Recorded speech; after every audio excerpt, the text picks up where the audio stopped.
Prednosti All-on-4 metode su što se samo na 4 implanta može postaviti most od 12 zuba. Ako je kost dovoljno čvrsta, može se u roku od 24 sata napraviti provizorni most i pacijentu vratiti osmeh i samopouzdanje.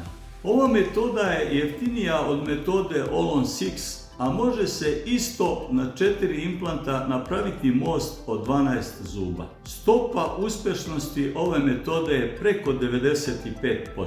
Oporavak od ove metode je brz jer je hiruška intervencija minimalno invazivna. U gornjoj vilici se u većini slučajeva izbjegava intervencija sinus lifta.